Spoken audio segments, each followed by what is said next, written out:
Why does a song about a simple blue suede shoe feel like a warning? How can a tune about a teddy bear sound like a desperate plea for comfort? What turns a rock and roll party in a jailhouse into a cry from a lonely cell? Elvis Presley had a strange gift. He could take a song that was supposed to be fun, upbeat, and carefree, and without changing the words, he could inject a deep, undeniable sadness into it. It wasn't always intentional. It was something in his voice, his history, and the immense weight he carried. The happiness in the lyrics often just made the sadness in his delivery feel even more real. Number 17, was he singing to an audience or to an empty room? And Elvis Presley sold more records than almost any artist in history, with estimates putting his worldwide sales well over 500 million. By 1973, his Aloha from Hawaii concert was broadcast to over 40 countries, reaching an estimated audience of 1.5 billion people, more than watched the first moon landing. Despite this, he only performed 3 concerts outside of the United States in his entire career, all in Canada in 1957. His world was the stage, but the stage was almost always in America. This created a strange dynamic. He was the most famous man in the world, yet his world was incredibly small. This sense of grand-scale isolation is audible in his music. He could be in front of 20,000 people, but the way he sang often felt intensely personal and lonely. It's a quality that can turn an upbeat song into something unsettling. The space around his voice, especially in his early recordings for Sun Records, became part of the instrument. Sam Phillips, the producer at Sun, famously used a slapback echo effect. He ran the signal from Elvis's microphone through a second tape recorder and then mixed it back in, slightly delayed. This gave the recordings a live, cavernous sound. It made Elvis sound bigger than life, but it also made him sound alone. Listen to a song like Mystery Train. On the surface, it's a driving rhythm and blues number about a train taking a man's baby away. It should be a song of frustration and energy. And it is. But that echo places Elvis in a vast, empty space. The train is long gone, and he's just one man shouting into the night. The jaunty rhythm of the song fights with the loneliness of his voice. The lyrics are about action, about catching that train. But the sound of his voice suggests he knows it's hopeless. He's not really chasing the train. He's just standing on the platform, lost in the echo of his own voice. The upbeat tempo becomes the sound of a heart pounding in an empty station. This effect followed him throughout his career.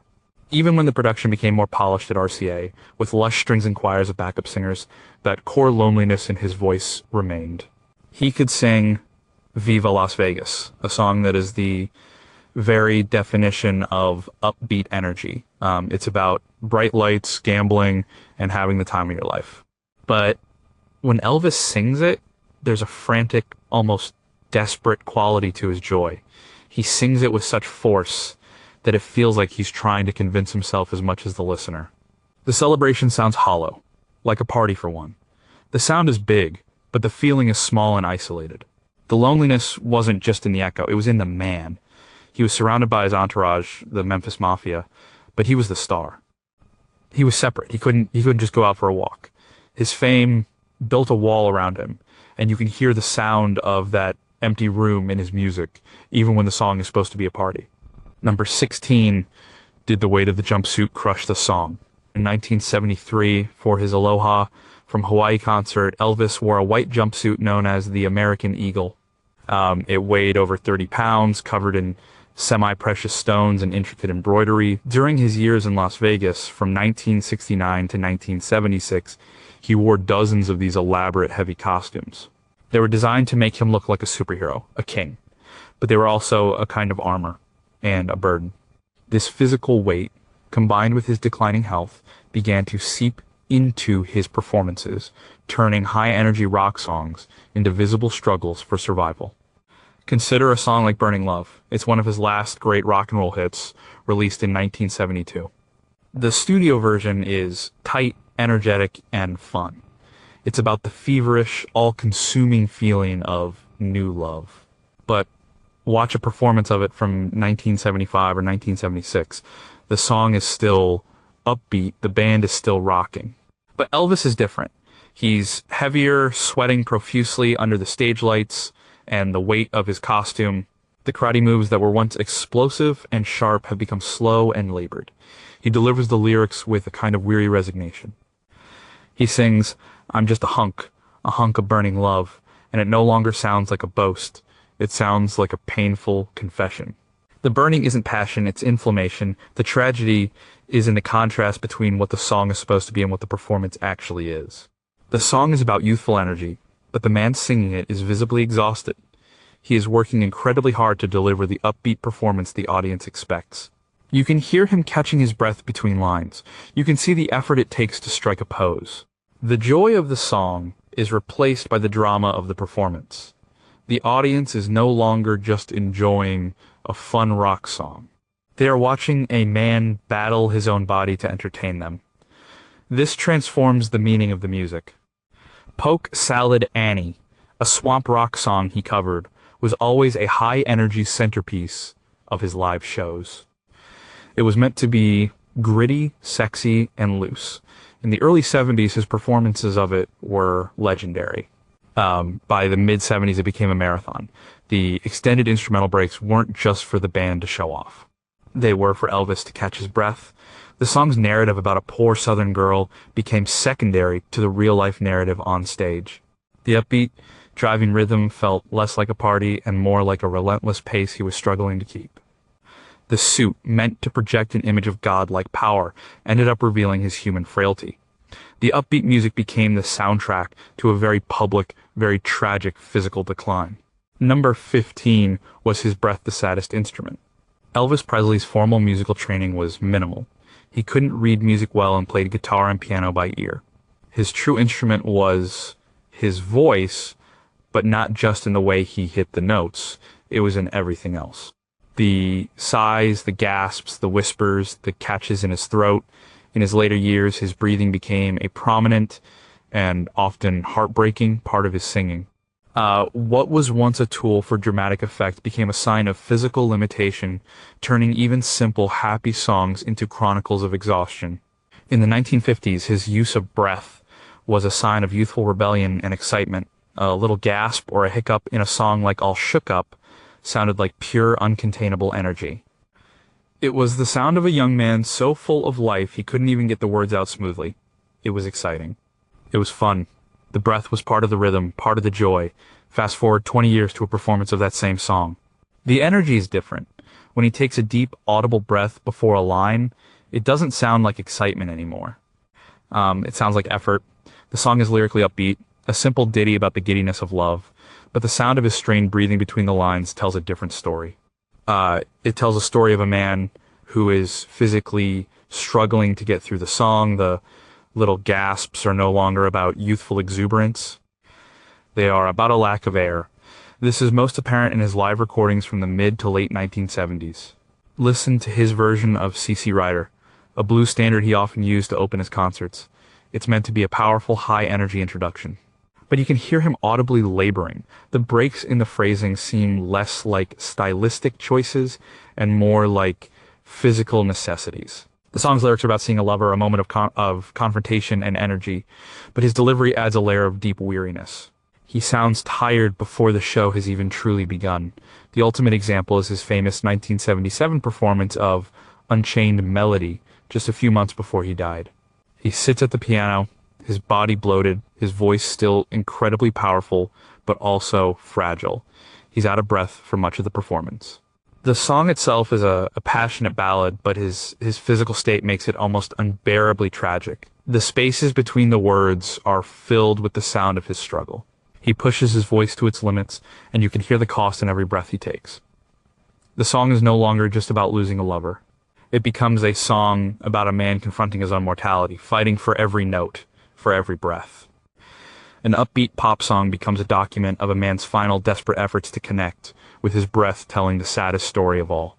Number 14, could he ever truly leave the army? In March 1958, at the absolute peak of his fame, Elvis Presley was drafted into the U.S. Army. He served for 2 years, mostly in Germany. He was given no special treatment, serving as a regular soldier. He was praised for his service, and it was a masterful public relations move that made him more acceptable to mainstream America. But something was lost during that time. The raw, rebellious edge of his 1950s music was sanded down. When he returned, the music was often more polished, more professional, and sometimes more hollow. The Army experience subtly changed his music, injecting a sense of duty and conformity that could make even a happy song feel restrained. Before the Army, Elvis's music was the sound of freedom. Songs like Hound Dog and Jailhouse Rock were chaotic, dangerous, and unpredictable. He sang with a sense of wild abandon. He was breaking rules, both musically and culturally. He was the rebellion. The Army is the opposite of that. It is about discipline, order, and following instructions. It is about subsuming your individuality for the good of the unit. For 2 years, that was his life. When he returned to civilian life in 1960, his first single was Stuck on You. It's a catchy, upbeat pop rock song. It was a massive hit, but it's different from his pre-Army work. It's cleaner, the production is smoother, his voice is more controlled, the wildness is gone. The song is about being crazy in love, but it sounds safe. It sounds like someone playing the part of a rock and roll star rather than simply being one. There's a distance to it, a professionalism that feels like a uniform. This sense of dutiful performance continued through much of the 1960s, especially in his movie soundtracks. He was fulfilling a contract, he was doing his job. A song like Bossa Nova Baby from the movie Fun in Acapulco is meant to be a fun, danceable novelty song, and he performs it competently, but the fire is missing. He sings the upbeat lyrics with a kind of professional detachment. It sounds like Sergeant Presley reporting for duty at the recording studio, doing what is required of him, and nothing more. The joy feels manufactured, the energy contained. The tragedy here is the loss of spontaneity. The Army experience seemed to reinforce a part of him that wanted to please, to be a good son and a good citizen. It tamed the very thing that had made him so electrifying, so when you hear those post-Army upbeat songs, you can sometimes hear the ghost of the soldier standing at attention. He's hitting his marks, singing the right notes, but the wild spirit has been confined. The happy lyrics are there, but they are trapped inside a new, more rigid structure. The rebellion was over, the duty had begun, and the music, even at its most cheerful, carried a hint of that lost freedom. Number 13, How Did a Broken Heart Rewrite Every Lyric? On January 8th, 1973, Elvis and Priscilla Presley's divorce was finalized.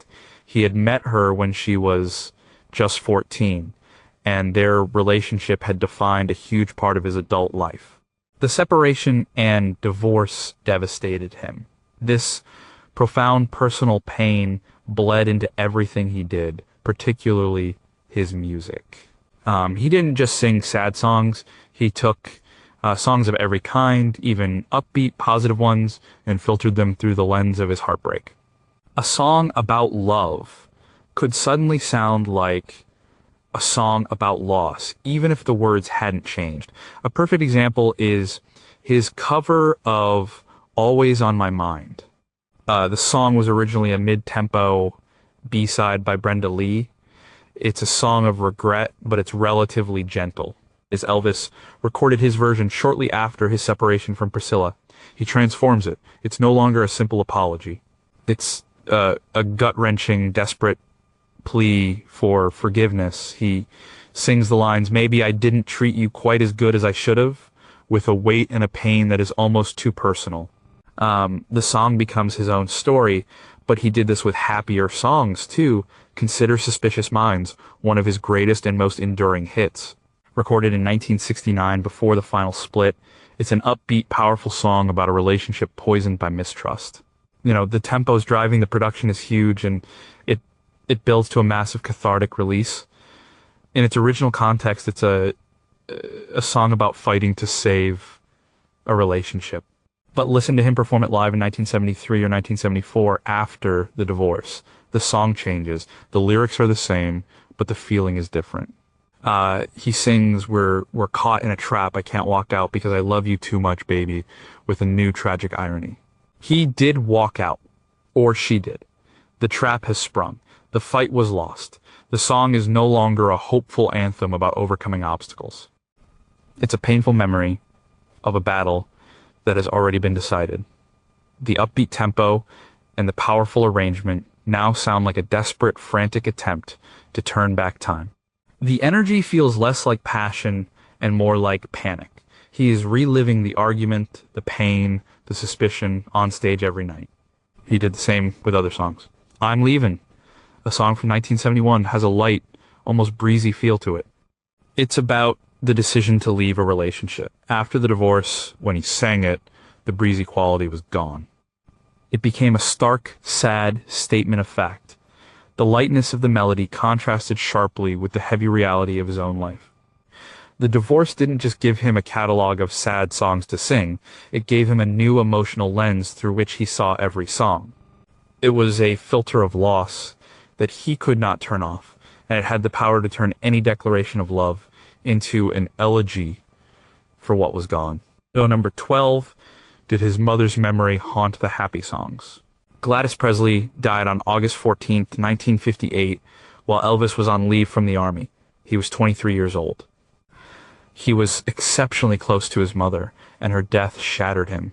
Many believe he never truly recovered from the loss. This deep, foundational grief became a permanent part of his emotional landscape. It existed beneath the surface of everything he did. It could emerge at unexpected times, casting a shadow over songs that were meant to be full of joy and light.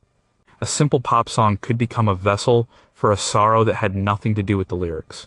One of the strangest and most compelling examples is Let Me Be Your Teddy Bear.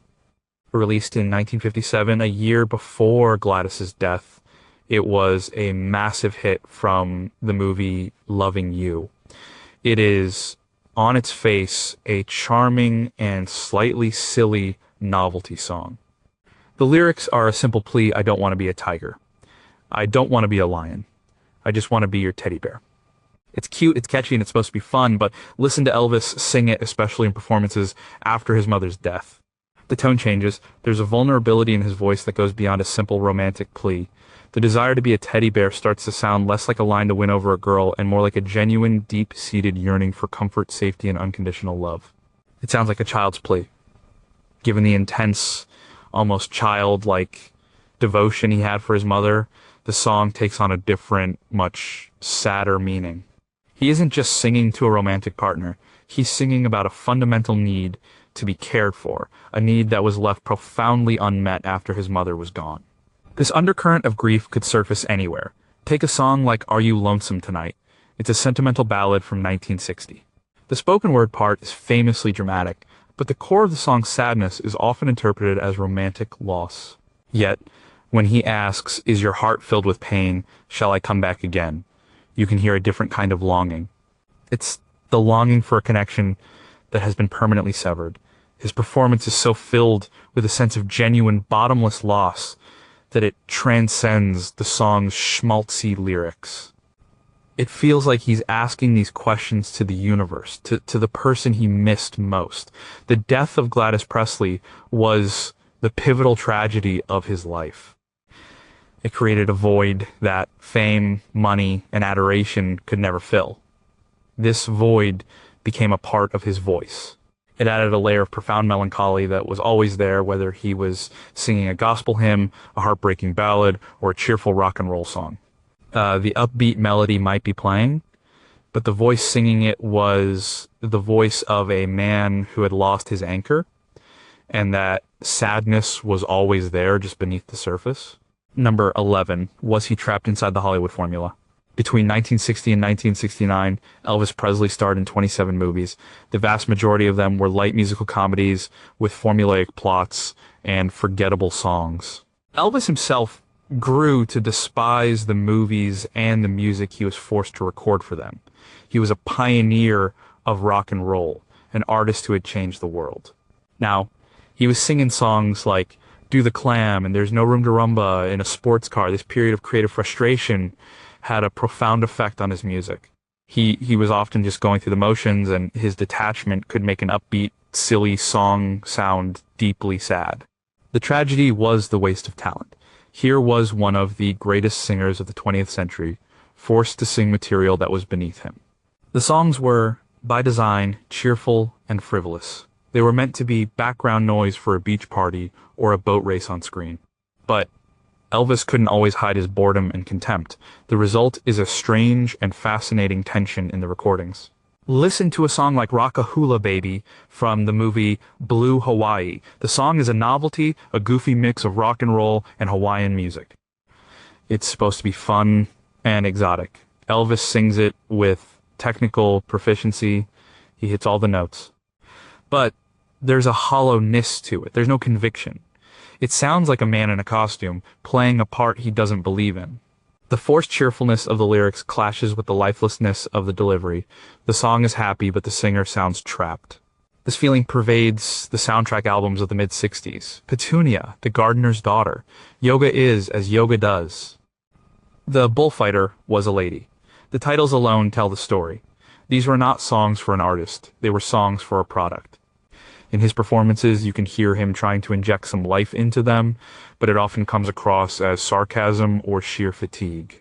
The upbeat tempo and silly lyrics become a kind of prison cell, and you can hear him rattling the bars. The sadness isn't in the lyrics, it's in what the lyrics represent. They represent a compromise. They represent a period when Elvis lost control of his own career, when he was managed and packaged and sold by people who cared more about box office receipts than musical integrity. So when you hear him sing a ridiculously happy song from a terrible movie, what you're really hearing is the sound of a great artist being slowly suffocated. The cheerful music becomes the soundtrack to a slow, methodical, creative decline. It is the happiest, most cheerful sounding tragedy in his entire catalog. It is the sound of a king in a golden cage singing for his supper. Number 10, how did gospel music teach him to find pain in joy? Elvis Presley won 3 Grammy Awards in his lifetime.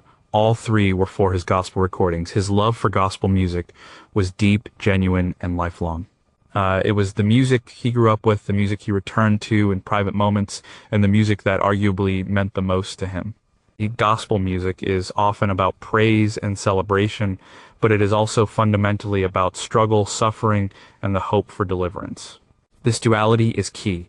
By mastering the language of gospel, Elvis learned how to infuse any song, even a secular upbeat one, with a profound sense of soulful weight and tragic depth. Gospel music taught him how to moan, how to cry out, how to let his voice break with emotion. It taught him that a song of praise can also be a song of pain.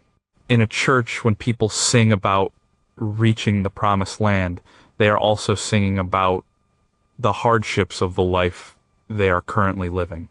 Joy and sorrow are 2 sides of the same coin. Elvis took this lesson and applied it to rock and roll, to pop, to everything he sang. Take a song like C.C. Rider. It's a classic blues tune that he turned into a high-energy rock and roll show opener. On the surface, it's a driving, exciting number, but listen to how he phrases the lines.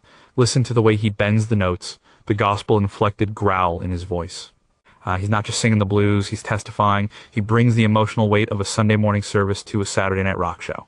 The upbeat rhythm makes you want to dance, but his voice makes you feel the entire history of the struggle that birthed the blues and gospel. This influence is everywhere. In the middle of an otherwise straightforward pop song, he might let loose a run of notes that come straight from a gospel quartet. He might hold a note until it frays at the edges, full of a pain that the lyrics don't even hint at.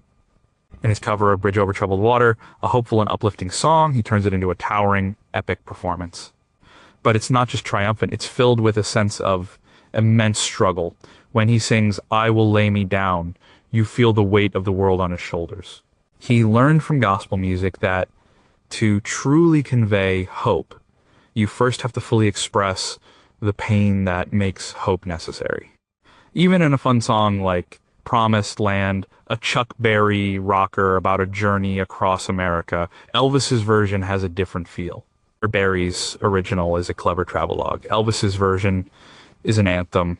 When he sings about reaching the promised land, it sounds less like he's arriving in California and more like he's seeking some kind of spiritual salvation. The gospel choir behind him reinforces this feeling.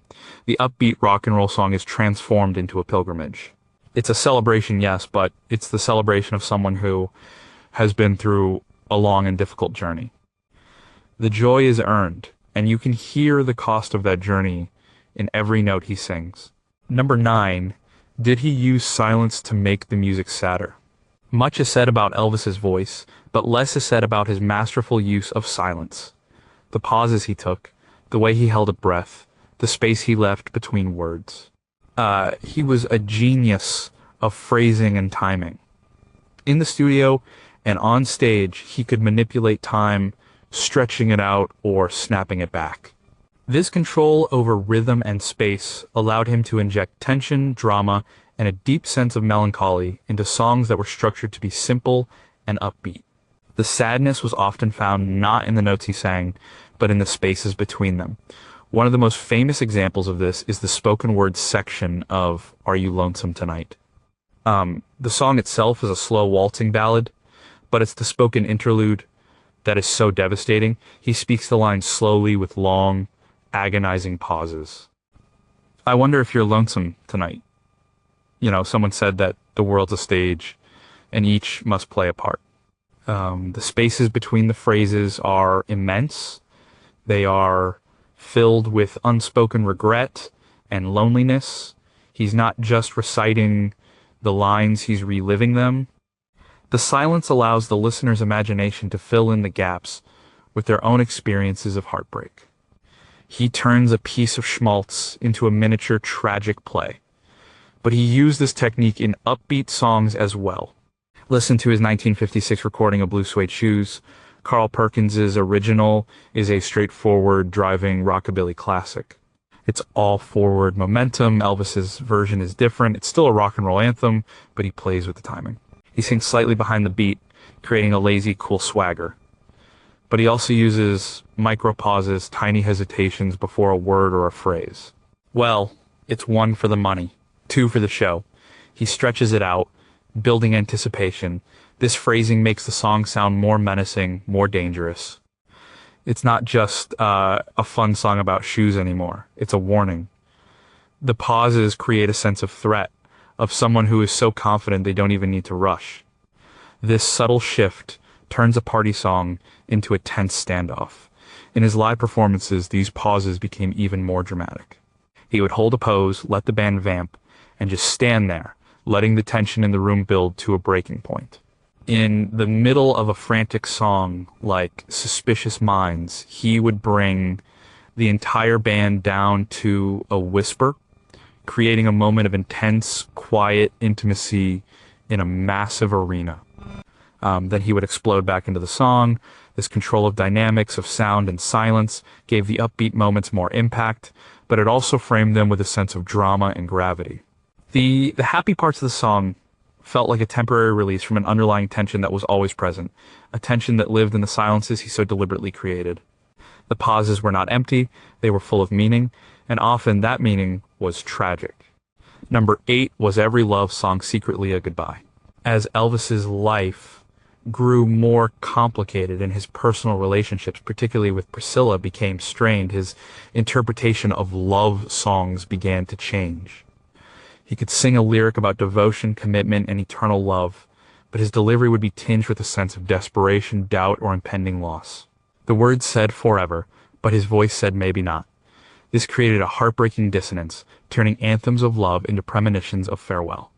Can't Help Falling in Love is one of his most iconic and beloved ballads. It's the quintessential wedding song, a gentle, beautiful declaration of inevitable love. The lyrics are simple and sincere. Wise men say only fools rush in, but I can't help falling in love with you. In the early 1960s, his recording of the song is tender and hopeful. It's the sound of new love, pure and simple. But he closed almost every one of his concerts in the 1970s with this song. By then, his life was very different. He was divorced, he was lonely, he was in poor health.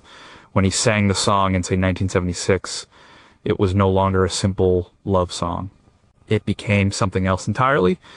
It was his farewell to the audience each night, but it was more than that. It was a statement of profound weariness and resignation.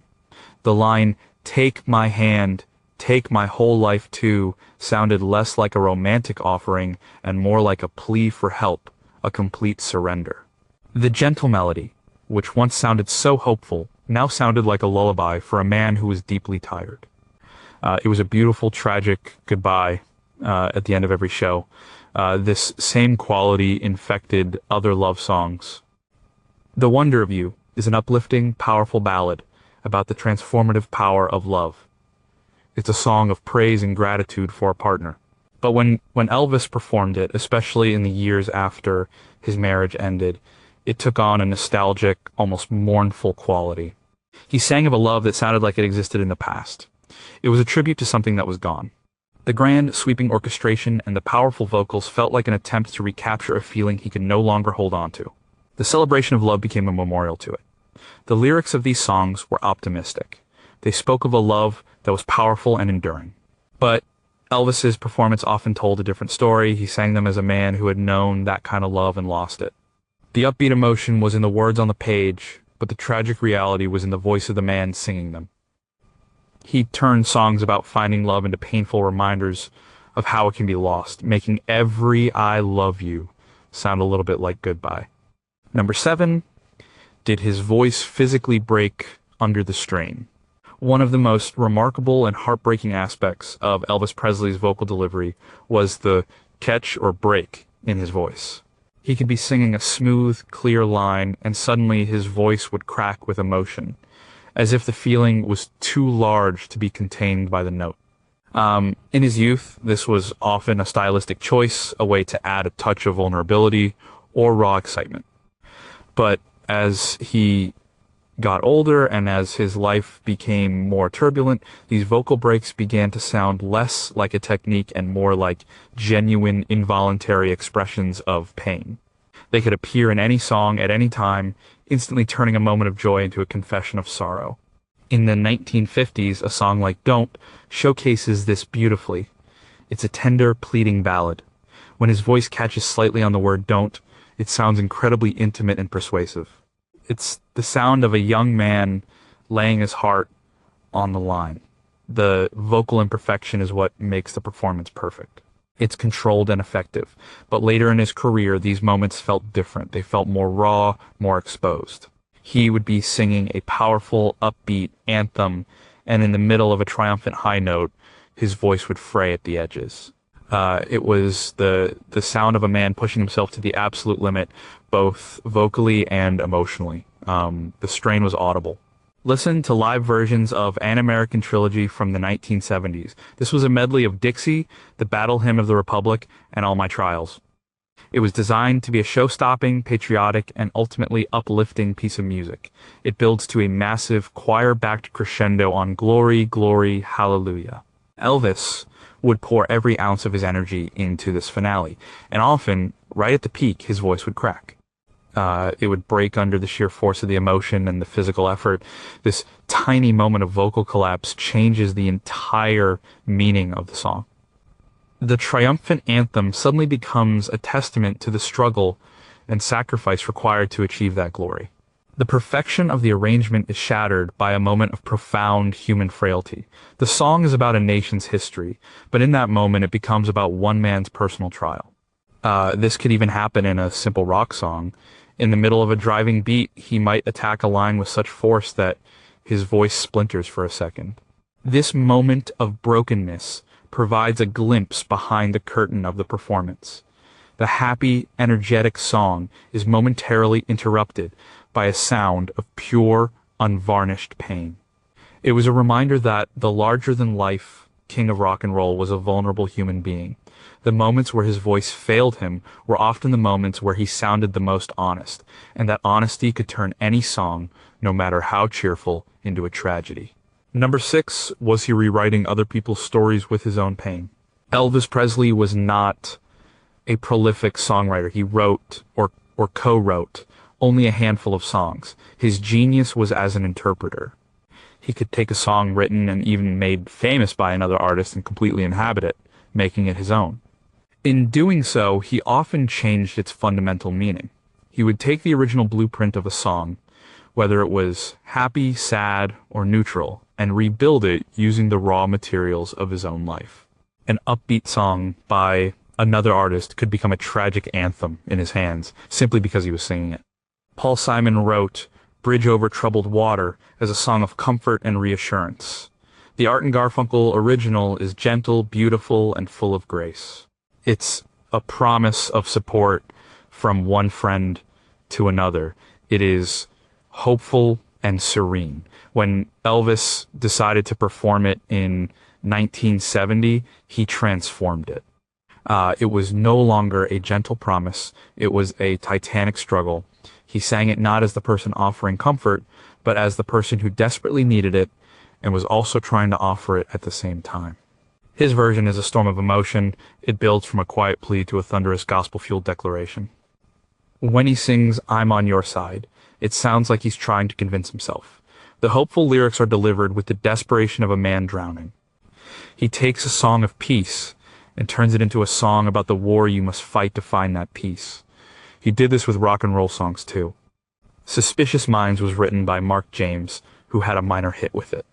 His version is a good pop song, but it's lighter, almost breezy compared to what Elvis did. Elvis took the song's theme of mistrust and injected it with a life or death urgency. The famous Caught in a Trap section, with its dramatic slowdown and build-up, was Elvis's own arrangement. He physically acts out the song's emotional prison. He didn't just sing the song, he directed it, turning a simple pop tune into a 3-act tragedy about the impossibility of true connection. Even a novelty song like Blue Suede Shoes was reinterpreted. Carl Perkins' original is a definitive rockabilly classic, but it's also a bit of a joke. It's a fun song about a guy who cares more about his shoes than his girl. It's lighthearted. Elvis's version, recorded just a few months later, has a different edge. It's heavier, more menacing. There's a snarl in his voice. The threat to his shoes feels more real, a symbol of his identity that he will defend at all costs. It's less of a dance tune and more of a statement of defiance. He takes a funny premise and finds the dark, serious core within it. He wasn't just covering songs, he was absorbing them and refracting them through the prism of his own complex and often tragic experience. Number 5. Did the sound of distance make him seem closer? The production of Elvis's records, especially in the 1950s and then again in the late 1960s, played a crucial role in defining their emotional impact. The use of echo, reverb, and a sense of space around his voice was a signature part of his sound. This sound of distance had a paradoxical effect. On one hand, it made him sound larger than life, like a voice echoing from a mountaintop. On the other hand, it could make him sound profoundly alone. This feeling of sonic isolation could seep into any song, making even an upbeat track feel like a transmission from a lonely, faraway place. Heartbreak Hotel is the most obvious example. The song is lyrically dark, but it's the production that makes it truly haunting. The vocals are drenched in a cavernous reverb. It literally sounds like he is singing at the end of a long, dark, empty corridor. The sound perfectly matches the lyric. But this technique wasn't reserved for sad songs. Take I Got a Woman, a Ray Charles classic that Elvis often performed live. It's a joyous, celebratory R&B number. Ray Charles's original is grounded, gritty, and immediate. When Elvis performs it, especially in his early television appearances, the slapback echo on his voice gives it a different quality. The joy is still there, but it sounds like it's being shouted across a great distance. It's a wild, frantic joy, but it's also a lonely one. He sounds like the only person at the party. The echo that makes him sound powerful also makes him sound solitary. This effect was refined during his legendary 1969 recording sessions in Memphis with producer Chips Moman. These sessions produced hits like Suspicious Minds and In the Ghetto. The sound was raw, soulful, and very different from his polished Hollywood recordings. But there was still a carefully crafted sense of space in the mix. His voice was front and center, but it had room to breathe. On a more upbeat track from these sessions, like Power of My Love, there's a raw, bluesy energy. But the space in the recording, the way his voice resonates and then decays, adds a layer of desperation. You know, it's not just a confident boast, it's a desperate plea to be heard, echoing in a room that feels both intimate and vast. The reverb and echo became a metaphor for his fame. He was the most famous person in the world, yet he was also one of the most isolated. The sound of his records reflected this reality. He was a huge voice projected out to millions, but it was the voice of one man, often alone in the studio, singing his heart out. The very sound that made the music feel big and exciting was also the sound that made it feel so profoundly lonesome, turning every party into a party of one. Number 4, did he sing from the character's point of view or his own? Elvis Presley was an actor, and a better one than he was often given credit for. He brought this acting ability to his singing. He didn't just sing the words, he inhabited the character in the song, but as his own life story became more famous and more tragic, the line between the character and himself began to blur. He would sing a song from a fictional narrator's perspective, but he would imbue it with such personal pain or weariness that it became impossible to separate the singer from the song. An upbeat story about a fictional character became a sad chapter in the real story of Elvis Presley. Jailhouse Rock is one of the greatest rock and roll songs of all time. Lyrically, it describes a wild, joyous party in a prison. It's pure fantasy. The warden threw a party in the county jail. The whole rhythm section was the Purple Gang. It's a fun, rebellious, and energetic story. When Elvis sang it in 1957, he was playing a role. He was the cool, tough guy, the leader of the pack. It was a performance and an electrifying one. But what happens when you hear that song later in his life? The context changes. Elvis's own life had become a kind of prison. He was trapped by his fame, by his schedule, by his addictions, by his own image. The jailhouse was no longer a fictional setting. It was a metaphor for his own gilded cage at Graceland. When he sang about the inmates dancing and having a good time, it started to sound less like a party and more like a desperate, frantic attempt to find joy within a life of confinement. The upbeat, rocking song becomes a tragic anthem of a man trying to dance away his own sentence. He is no longer just singing the part of the prisoner, he has become the prisoner. This blurring of lines happened with many songs. In the Ghetto, written by Mac Davis, is a narrative song about the cycle of poverty. Elvis sings it from the perspective of an omniscient, compassionate observer. It's a story song, but his performance is so full of genuine empathy and sorrow that it feels intensely personal. You feel his own history in it, the poverty of his own childhood in Tupelo, Mississippi. He isn't just telling a story, he's bearing witness. The song becomes about his own connection to that world of struggle. Even a simple song of devotion like, I want you, I need you, I love you, changes over time. In 1956, it's a young man's passionate declaration. Later, sung by an older, more complicated man, the same words sound more desperate. The neediness in the lyrics becomes more literal. The character in the song, who is simply a young man in love, gets replaced by the public persona of Elvis Presley, a man who desperately needed the love of his audience to feel whole. The fictional story is consumed by the real one, and the simple, happy emotion of the original lyric is swamped by a much more complex and tragic reality. Number 3. Could the party ever be real? Many of Elvis's upbeat songs are about parties, dancing, and having a good time. They are invitations to let loose and celebrate. Blue Suede Shoes, Jailhouse Rock, Viva Las Vegas, A Little Less Conversation. The list is long. These songs are designed to be joyful, yet in Elvis's hands, the celebration often felt frantic, desperate, or completely hollow. The party in the song became a stark contrast to the perceived loneliness of the man singing it, turning these anthems of joy into documents of an impossible search for happiness. Viva Las Vegas is the ultimate party anthem. The lyrics are a checklist of everything exciting about the city, bright light city. All you need's a strong heart and a nerve of steel. Got a whole lot of money that's ready to burn. The music is energetic, driving, and explosive. It should be the happiest song in the world, but Elvis's performance has a manic quality.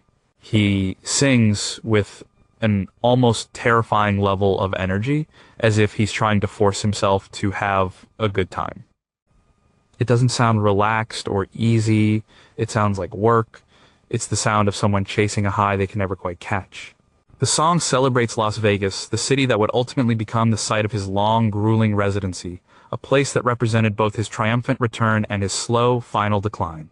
The song's frantic joy sounds like a premonition of the frantic, exhausting pace he would maintain there for years. The party sounds like a trap. Consider his 1968 single, A Little Less Conversation. The song is a funky, upbeat demand for action over words. A little more bite and a little less bark. Close your mouth and open up your heart. It's a cool, confident, and fun song. But in the context of his career at that moment, it feels like something else. He had just spent years making terrible movies and singing silly songs. He was desperate to be taken seriously as an artist again. The song in this light sounds like a plea to his managers, to Hollywood, to the world. A plea to stop the endless talk, the bad scripts, the formulaic nonsense, and get back to something real. The fun, upbeat pop song becomes a desperate artist's manifesto. The party in the song is the real, authentic music he wants to be making, and he's begging to be allowed to start it. The parties in Elvis's songs always seem to be happening somewhere else, or for someone else.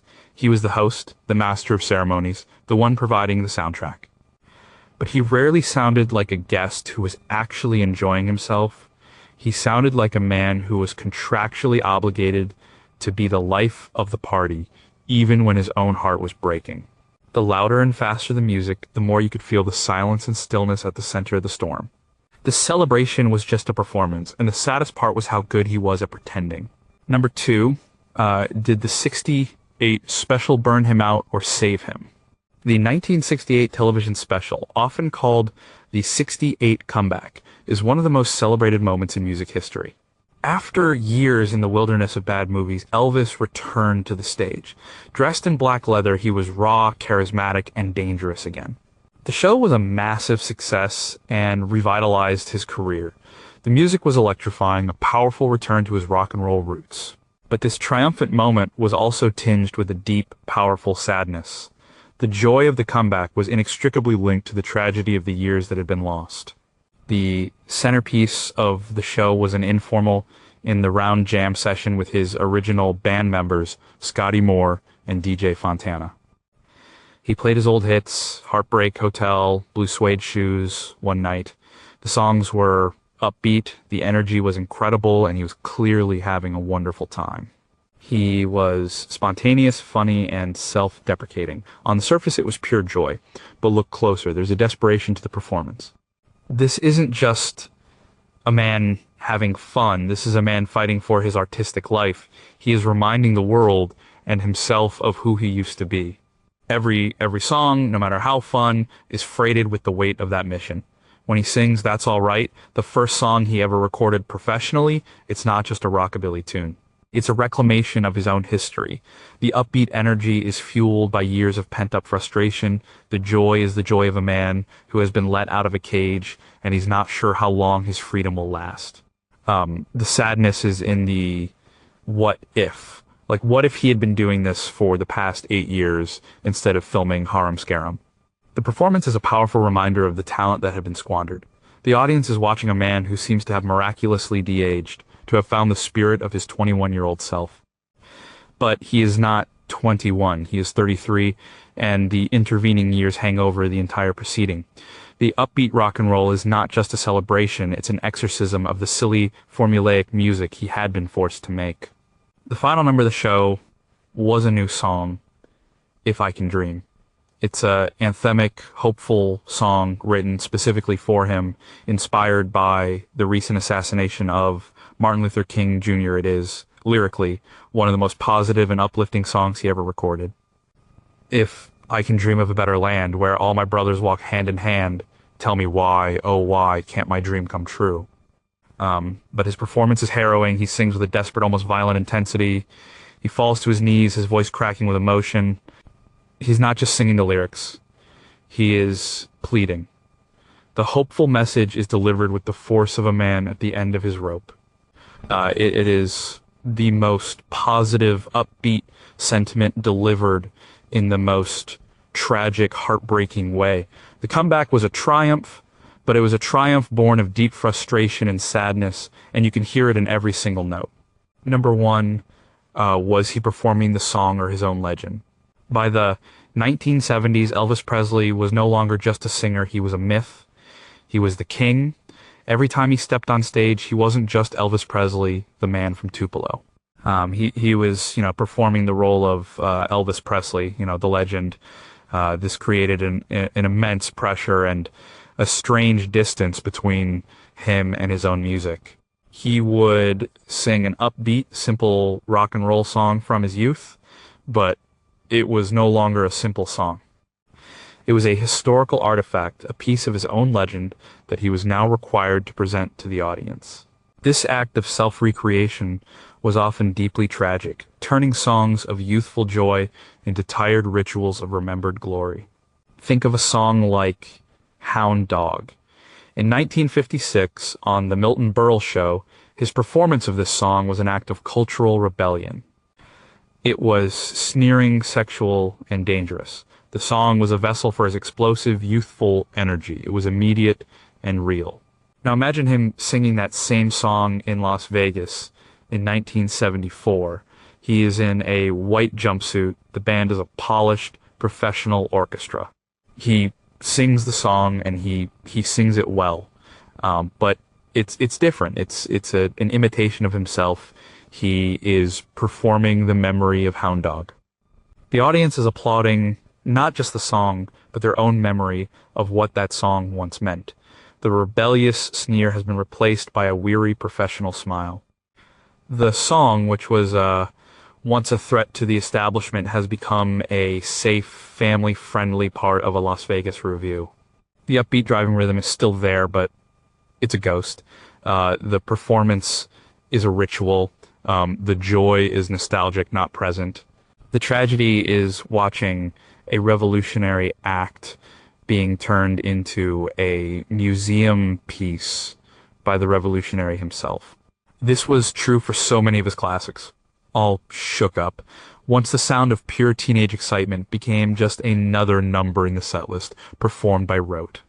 The hiccup in his voice that once sounded so spontaneous now sounded rehearsed. He was giving the people what they wanted, but what they wanted was the past. They wanted the legend, not the man. The ultimate tragedy of Elvis Presley is that his own myth became so large it eventually consumed him. He was forced to compete with his younger, more vibrant self every night. He took the stage to sing songs of joy, rebellion, and love, but he was singing them as a man who was tired, lonely, and trapped by the very fame those songs had brought him. The music was still upbeat, the melodies were still cheerful, but the man singing them was a living monument to a time that had long since passed. And in his voice, you could hear the profound sadness of a king ruling over a kingdom that existed only in memory.